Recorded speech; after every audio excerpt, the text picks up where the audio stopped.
Hi there. My name is Michelle Nicolo Prentice, and you're listening to Mama's Lullaby podcast, where we celebrate you and your journey to and through motherhood, the good, the hard, and the scary, giving you a place to be nurtured and mothered. You deserve it. Welcome. Hey guys, it's Michelle. Please hit that like button and be sure to subscribe so we can keep you up to date on all the latest podcasts. Good day. My name is Michelle Nicolo Prentice, and I'm so excited to have you in my kitchen, in my house with my friends. This is Mama's Lullaby podcast, and I'm so excited for today's talk with my friend Victoria Shaw. This is my bonus son, adopted son, BJ, Kevin Jennings.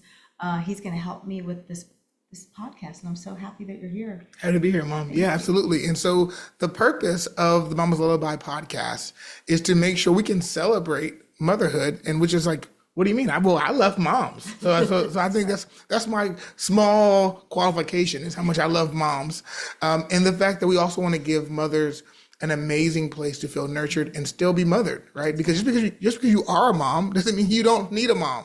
We want to make sure you have a place to still feel like someone's coming and putting their arm around you as you raise your kids. And so, Mom, why don't you tell us about the amazing woman to your right?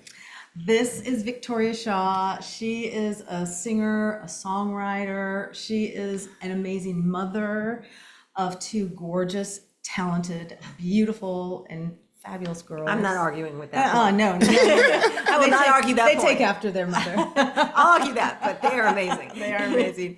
And I met Vic, gosh, many years ago. I think I sang a demo for you and Gary Burr or something. I think I met you before that. Before that, Yeah. okay. Well, anyway, Mark was producing on sessions with her on her record years ago. And anyway, he talked about you all the time. And then when I finally met you, I was like, oh, I love her. So when this project came up, I was, basically given names of people to sing, to write with. And I feel like divinely. And your name was one of the names. And when I went to your house, we kind of started talking about what we wanted to write about. And but before that, I want to talk about you for a moment. Okay. And your amazing accomplishments, because you have a lot. You have a lot. I went to her house, and on her white grand piano were a lot of Grammys. No, Emmys. Emmys. Nobody guys said I'm a Grammy winner. I'd like to be a Grammy winner. Okay. Well, Emmys, but a lot of them. And tell me some of the names of the songs that you have co-written and written and. If you're a Garth Brooks fan, you would know a song called The River. Yes. A song called She's Every Woman. Then later on we did a song called Baby Let's Lay Down and Dance, and we've had some other album cuts. So Garth is probably the one I'm associated with, or John Michael Montgomery, I Love the Way You Love Me. Ricky Martin and Christina Aguilera did a duet that I wrote with them, for them, called Nobody Wants to Be Lonely.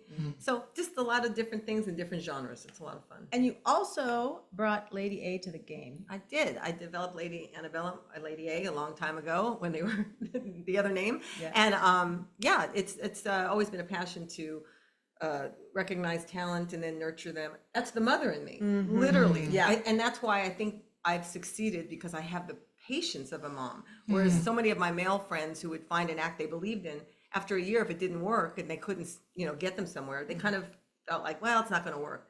And it would never occur to me when I met Lady A, or this new artist, Cooper Allen, that I work with now, that it wasn't going to blow up. I think that's a mother who just sticks with what she believes. Vision. Yes. You have vision. Yeah. And patience. And patience. Yes. Well, that's funny, because you two wrote a song together called Permission. And so why don't you tell us a bit about that song and kind of tell us about how it kind of connects to this very idea of navigating the patience required for motherhood. Yeah. Well, I remember when I went to your house and we're like, well, what are we going to write about? And I'm like, I don't know. And we started talking about like giving ourselves permission to not I said, I feel like women nowadays have to be beautiful and sexy all the time. When they're pregnant, I see these on the covers of the magazines. I'm like, I never looked like that. No. And nor did I want to look like, it was just too much work. But we started talking about, I like things we should just give ourselves permission just to allow our bodies to be whatever they are. Wherever they are. And somebody had said to me a long time ago, you say 9 months of pregnancy. It's not, it's 10 months. You have to go through that 9 month, that last month. So it's really 10 months. And so somebody, I'd heard somewhere before, 10 months up, 10 months down, at least. Like those women that snap back and can wear the tight thing, they're few and far between. I don't think they're the most average of people, but God bless them if it's their body type. But for most people, it takes a while, and you have to give yourself permission, that you just created a life, I'm not supposed to be svelte in a fashion model, and I might never get back to that size, which a lot of women don't. I don't know if I ever got back to my pre-pregnancy size, but that's cool. Yeah. I think it's acceptance. But we just I think with this song, it's funny. It's really funny. Because I wanted upbeat. I remember that we talked about. I just felt like there was probably gonna be a lot of emotional, important songs on yours. I was like, let's go for fun. Yeah.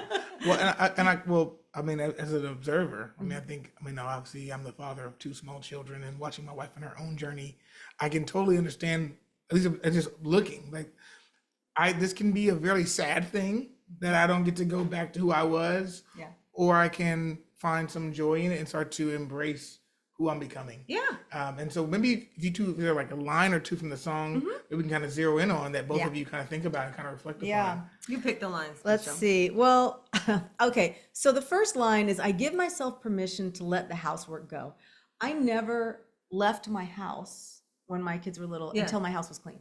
Which means I never left the house till 5 o'clock in the afternoon. Every day I did this. I did not. and I really did try to do that, nap when they nap. I mean, maybe didn't get to, but I instead of getting a lot of stuff done, I think I just kind of vegged for a second on the couch. And I was so, just so happy to stare at them and be with them. I let everything else go. Yeah. And the world didn't crumble. My mother always says, what's the worst thing that's going to happen? That's right. And I think that's the thing. Like, I was a young mom. I was 18 when I had Gabby. And kind of how you were raised. On Saturdays, you clean the house. You got up. I woke up to a vacuum in the morning under my bed. That's how I woke up. And so cleaning the house was really important in my family. And it's also control. And when you're 18 and have a kid, I would imagine you need to have a little bit of control going on there. I guess. I mean, now if I did it again, I wouldn't care about my house. And if people stop, I say, okay, so I give myself permission to let the housework go and feel zero guilt if someone should stop by to say hello. Because I'm like always apologizing. I'm sorry, my house is a mess. Nobody cares. I don't care when I go into someone's house. Nobody cares. Nobody cares. So don't worry about your house. I promise you. And, letting somebody come in and help you. What's helpful to a mom? Meals and doing their laundry for them. Folding the laundry. Like, seriously, when my daughter had her baby, all I did was fold laundry and do laundry every single day almost. She's probably so grateful. Yeah, so she could be with the baby and rest and whatever. I made food and, anyway, let's see. Oh, this is when you said, I give myself permission to not fit in my jeans.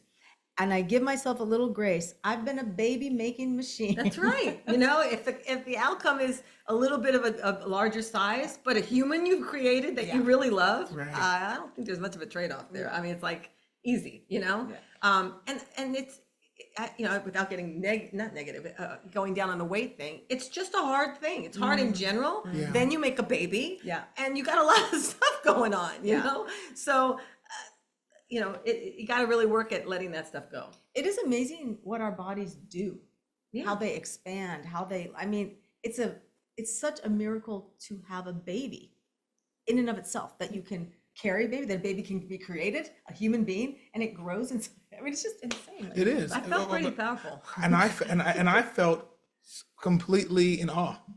That's great. And I remember when after our daughter was born, people were like, what'd you think? I thought, I wanted to chest bump my wife. That's awesome. Like, you are amazing. That's awesome. What did you just do? I felt like standing like a superwoman. I'm making a baby. It's kind of wild. You know? I also leaned in her ear. I said, if you never want to do that again, I will never judge you.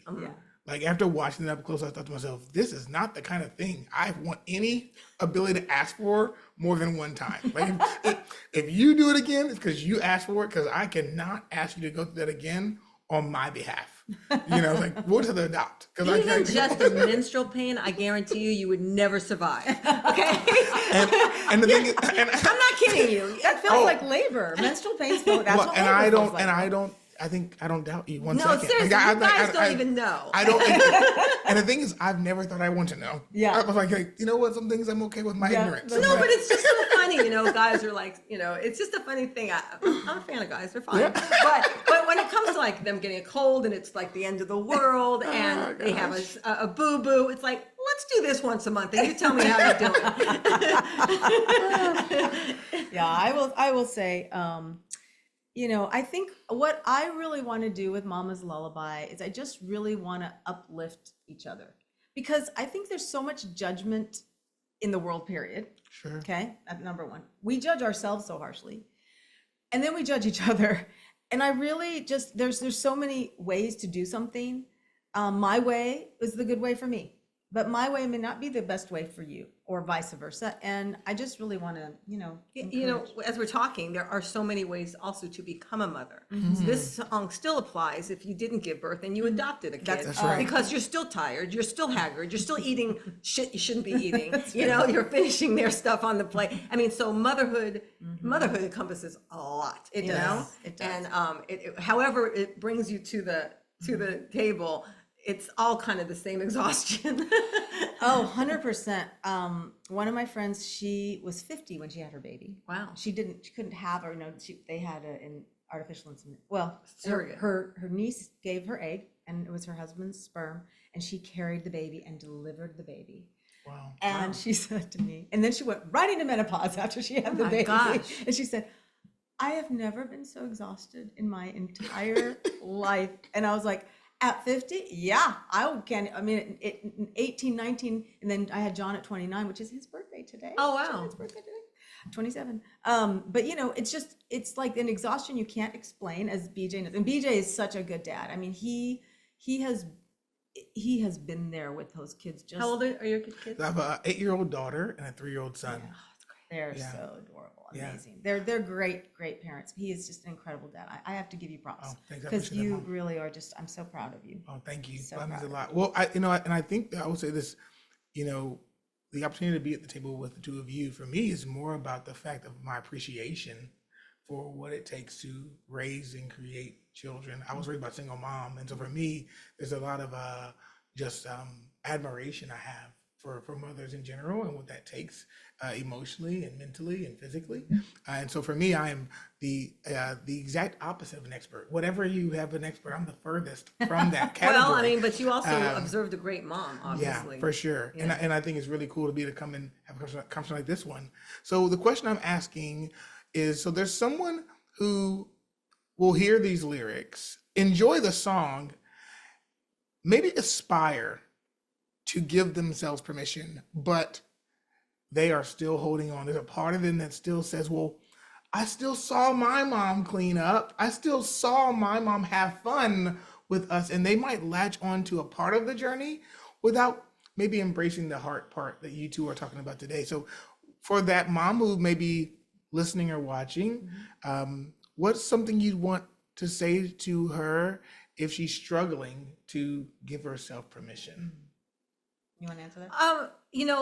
You can't break all old habits. You're going to be a little bit of what you grew up with. She's Sure. probably never going to stop cleaning, but maybe somebody, when I'm trying to mentor somebody and give them a lot of information on the first time, Sure. I always say to them, if you retain 10% of what I'm telling you, you'll be 10% ahead of where you were. So if somebody can't completely embrace this because it's still just not in them to let that go, if they do 10% where they actually gave themselves a little bit of a break where they normally wouldn't have, then we've done our job. That's right. I love that. Yeah, I love that idea.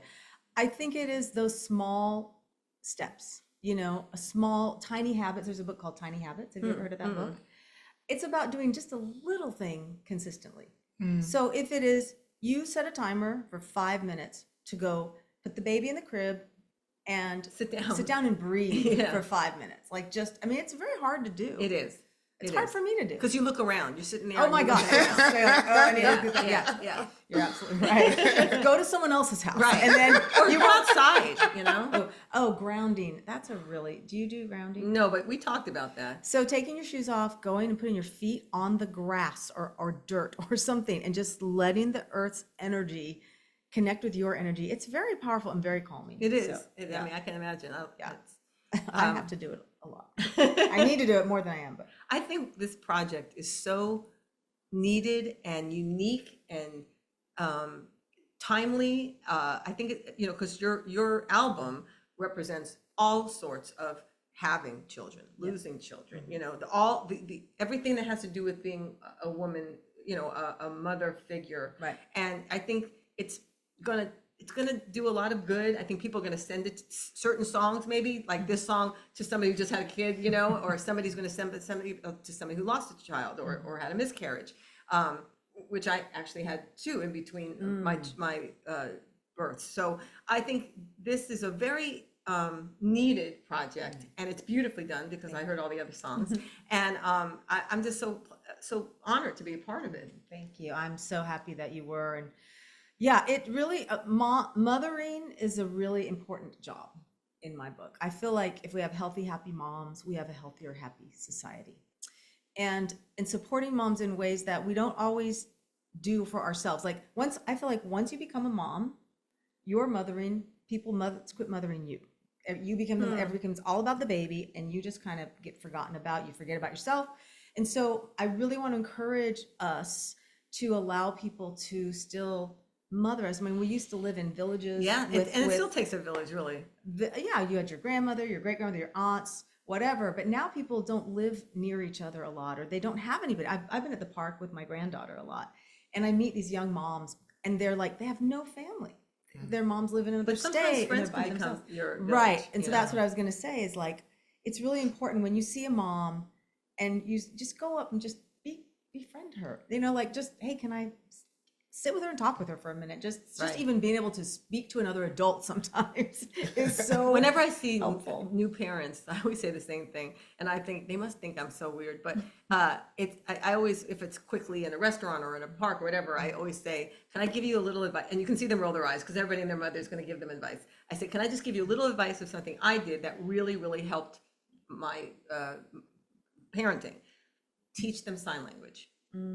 So I taught my kids sign language before they could talk, and I stumbled upon a book in a store, and it said signing with your baby or something, and it came with a DVD, and I thought, that's really interesting. If they can communicate with me, then they won't have tantrums, and they won't be so, and that's exactly what happened. And I put post-it notes all over the house so that I would remind me to sign before I did something. We started with 3 signs. It was milk, eat, and something else. I can't remember what it was, but anyway, it was eat and milk, and so we started to do that constant. Oh, when you're in the high chair and the kid's like, you go, oh, eat, okay. You wouldn't feed them until you went eat, and then what was more? Yeah, that was it. So on and on. So it took like from 8 months to 12 months, and then at 12 months, my husband had done something funny that made her laugh in the living room. And she went, like, she knew that give meant me more. That's Wow. so cute. And after that, it was like so easy to start teaching them gentle, pain. I'd say, what? And she'd show me her she was teething. Wow. So not only did she speak sooner than anybody, because some people were like, oh, they won't talk. She never had a tantrum. My kids never had tantrums because they understood the art of telling you what they needed. Wow. This was help. And if something had rolled under the couch, I was able to help her. So anyway, I always that's my suggestion to people when I see new mothers. That's great. It was selfish. It made it easier on me. Right. Well, also it must be frustrating to be a baby and can't tell somebody what you want. What you want, exactly. Yeah. So first of all, that's powerful. I'm thinking about something like, man, that's I need to work on my own sign language. My wife's like, yeah, tell me how you feel. Like, well, usually also sometimes a parent will go, oh, we're doing that, we're doing thank you. I go, thank you's a concept. It's not going to help you. It's just a concept to teach her thank you. Teach her more. Right. Teach her milk. Don't worry about thank you. That'll come. All done. Right. All done. Right. Yeah. Exactly. so out of curiosity, for this really great advice, I'm asking myself the question. You talked about what you would want to give up now. You said, I would have probably put down cleaning, and how you naturally kind of knew I want to give myself space. What would you say for you was something in hindsight you struggled to give yourself permission to do? I mean, I think I was. I mean, I'm on the Enneagram, I'm an 8, so I'm a kind of a controller. So I think I was always trying to keep everybody happy, Yeah. everything moving. And to the point of, I look back and I'm like, nobody can actually do that. You know what I mean? All it does is stress you out. So I really, really enjoyed my kids. I really did. And they were easy. So some people don't have as easy as kids, you know, we put a lot of work in the beginning, but, you know, I just think trying to make sure, you know, if waking up uber early with the baby because, you know, my husband, who's my ex, you know, wanted to sleep a little longer and making sure I got her, you know, got her up and got her out and all that stuff. I mean, he definitely was a good dad, participated, but I just think I tried to make sure everything's under control. Yeah. And nobody can do that.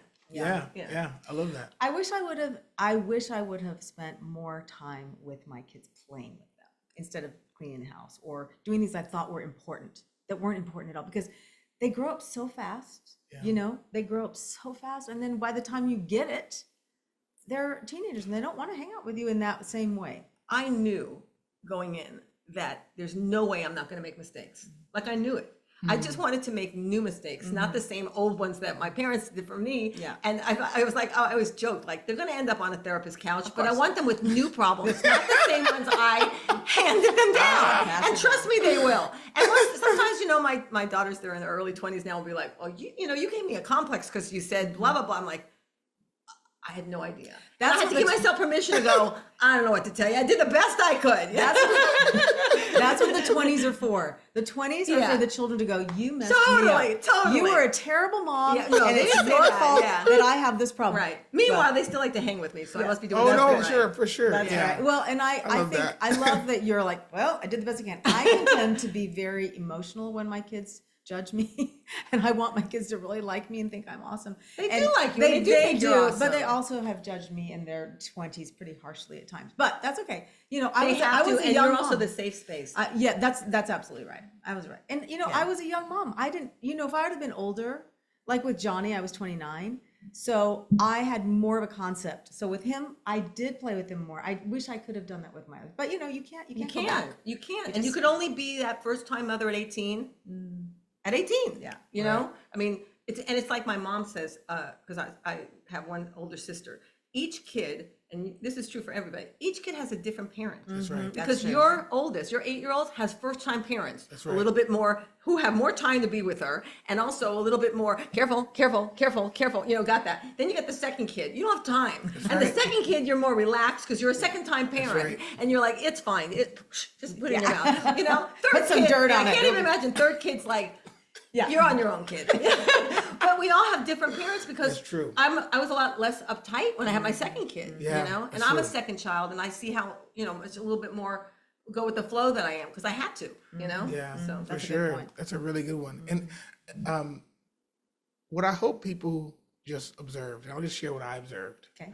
is what happens when people, parents, but mothers in particular, start to also embrace the humanity with the role, right? I mean, you two have clearly done a very good job of reconciling, I'm still a human too, and with that, and not letting the weight of the responsibility make you feel like you were supposed to be perfect. And, and again, it doesn't mean you didn't try to do things right or perfectly, but you two have done, I mean, clearly there's a, piece here that I'm like, I hope really for everybody who's watching, you know, I've observed a lot of young moms as a lot of my friends are having children, and I get to be with mine. My wife, she navigates this journey, and as a father, you are so conscious of that reality. But I think something you said about how you two embrace yourselves in that too. I heard a quote recently that said, "Forgiveness of yourself is when you have come to a place where you no longer wish for the past to be different." Oh wow, that's beautiful. good. That's really good. And so when I hear you both talking, I hear people who are like, yeah, I made mistakes, but I'm no longer spending most of my energy wishing for the past to be different. There's nothing you can do. No. Yeah, There's nothing and that's you can really do. cool. And no, but there's no roadmap for parenthood. You're gonna make mistakes. Yeah. And what you think is so minor, they're gonna remember that you didn't like the cookie that they made, and that made them think that they couldn't achieve to be the chef. I mean, you have no idea what the weirdest thing is that you would have been like, I just said I didn't like the cookie. Yeah. But it sent them into a thing that they went to the Their therapist. perception is totally different. But it is that thing, I guess I would say to a new mom, just be kind to yourself. You are going to make mistakes, and also be kind to each other, because we judge, like I said, we tend to judge each other. Oh, I can't believe she's doing it. I did a bit of that.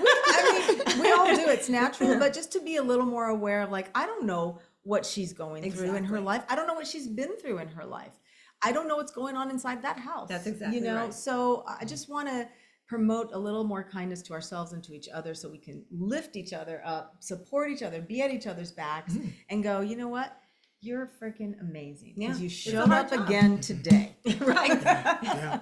And that really kind of speaks a lot to, I think, what I think it's all about, right? I mean, when I go to my mom, I expect a certain level of, well, that, even if I did something I thought was wrong, I'm expecting to hear, well, that may not have been a wise choice, son, but what are we going to do to move forward? How are we going to learn from that? That's great. I'm expecting a accountability, but I'm also expecting support and a belief and an optimism that we can be better going forward. Yeah. And I think that's what we're speaking to, is that for once women become mothers in any direction, any way, there is a pressure to show up as a finished product. Right. And and saying to yourself, no, I still get to say, hey, you made a mistake, and what are we going to do to get better? Hey, that doesn't define who you are. A lot of what you would expect when you call your mom after a hard day. Your mother sounds awesome. Yeah. Oh, thank you. Well, yeah, and so I think that with that being said, I wanted to make sure right now you can actually go listen to the song Permission. Yeah. And so it's going to be available on every streaming platform, but you can also go to mamaslullaby.com. You can buy a CD or download the digital downloads and actually enjoy this song. And so what if we close with a snippet of the song when we as we kind of fade out of this, you could hear a bit of the song, but I want to make sure it's very clear to you that you can find joy on the journey. Oh, absolutely. Absolutely. We support you. Yep. That's awesome. And thank you. Oh, thank you for being here. This was so much fun. So much fun. When you get to work with friends and new friends, it's great. Yeah. Oh, that's awesome. Well, join us for our next time on Mama's Lullaby podcast. Bye. Come back again.